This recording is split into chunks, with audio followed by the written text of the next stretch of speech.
নমস্কার বন্ধুরা, সোমাস কিচেনে আপনাদের স্বাগত জানাই। আজকের রেসিপি হলো ম্যাঙ্গো কাস্টার্ড পুডিং। খুবই একটা টেস্টি অ্যান্ড ইয়াম্মি রেসিপি। এই পুডিংটা বানানো এত সহজ যে কেউ বানিয়ে নিতে পারবেন। চলুন তাহলে দেখে নেওয়া যাক। এখানে একটা কড়াই বসিয়ে দিয়েছি, তার মধ্যে 500 গ্রাম দুধ নিয়ে নেব। এখানে আপনি প্যাকেট দুধ কিংবা গরুর দুধও ব্যবহার করতে পারবেন। এটা ভালো করে ফুটিয়ে নিতে হবে। এবার এর মধ্যে দিয়ে দেব 3 থেকে 4 চামচ চিনি। ভালো করে মিশিয়ে নিতে হবে। দুধটা একটু ঘন করে নিতে হবে। দেখুন ভালোভাবে ফুটে উঠেছে। এবার আমি কিছুটা দুধ রেখে দিয়েছিলাম, তার মধ্যে দিয়ে দেব ভ্যানিলা কাস্টার্ড পাউডার। এবার ভালো করে মিশিয়ে নিতে হবে।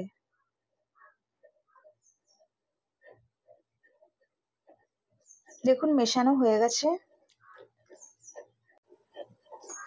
এদিকে দেখুন দুধটা কত ঘন হয়ে গেছে। এইভাবেই দুধটাকে ঘন করে নিতে হবে। এর মধ্যে এবার কাস্টার্ড গোলানো দুধটা দিয়ে দেব। দিয়ে অনবরত এরকমই নাড়াচাড়া করে নিতে হবে। গ্যাসের ফ্লেমটা একদমই লো টু মিডিয়াম করে নিতে হবে। দেখুন বন্ধুরা কত সুন্দরভাবে ঘন হয়ে গেছে। এবার এটাকে নামিয়ে ঠান্ডা করার জন্য রেখে দিতে হবে। দেখুন বন্ধুরা, এখানে আমি ব্রেড স্লাইস নিয়েছি। তো ব্রেড স্লাইসের যে সাইডে ব্রাউননেস আছে ওটা কেটে বাদ দিয়ে দিতে হবে। বন্ধুরা, আমার এই পুডিং এর রেসিপিটা যদি আপনাদের ভালো লাগে প্লিজ সাবস্ক্রাইব দেবেন, লাইক দেবেন, যতটা সম্ভব শেয়ার করে দেবেন, কমেন্ট করে জানাতে ভুলবেন না।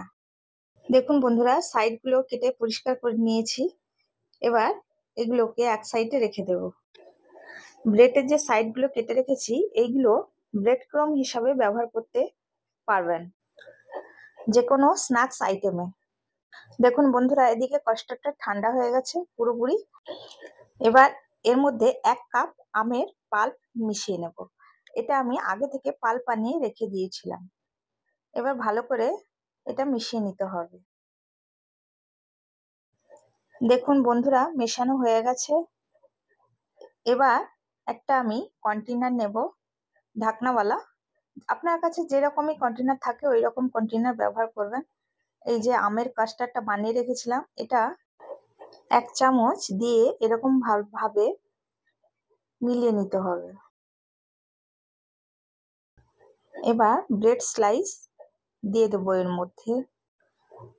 আমি এই কাস্টার্ড পুডিংটা 3 লেয়ারের বানাবো। এখানে আমার দুটো ব্রেডই সেট হবে। এর উপর আবার কাস্টার্ড দিয়ে দেব, দিয়ে ভালো করে স্প্রেড করে নিতে হবে।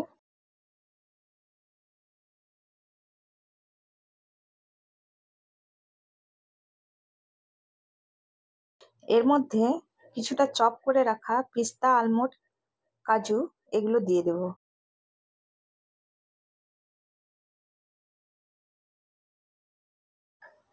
দেখুন বন্ধুরা, আমি আগে থেকে কিছু আম চপ করে রেখে দিয়েছিলাম। ওই চপ করা আমগুলো ওর মধ্যে কিছুটা দিয়ে দেব।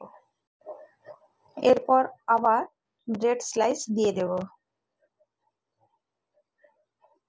আবার পুডিং দেব। পুডিং দিয়ে স্প্রেড করে নিতে হবে সেম ভাবেই।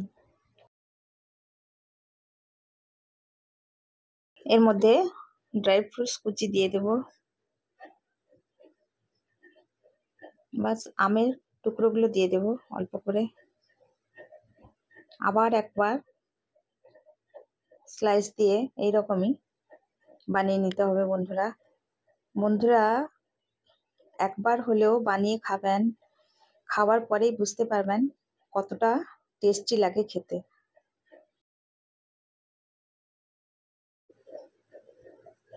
এবার অল্প একটু কেশর দিয়ে দিচ্ছি। এটা যদি থাকে দেবেন, না থাকে দেওয়ার দরকার নেই, এটা অপশনাল পুরোপুরি। এবার কভার দিয়ে 3 থেকে 4 ঘন্টার জন্য ফ্রিজে রেখে দেবেন।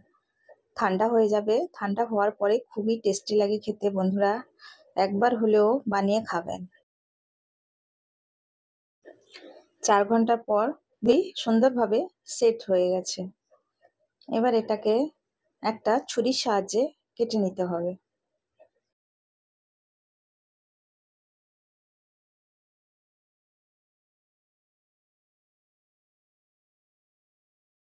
এইভাবে এবার এটাকে তুলে নেব পিস করে। দেখুন কত সুন্দর পুডিংটা তৈরি হয়েছে। আম শেষ হওয়ার আগে একবার হলেও বানিয়ে খাবেন বন্ধুরা। আশা করি আপনাদের ভিডিও ভালো লেগেছে। ভিডিও দেখার জন্য অনেক অনেক ধন্যবাদ জানাই।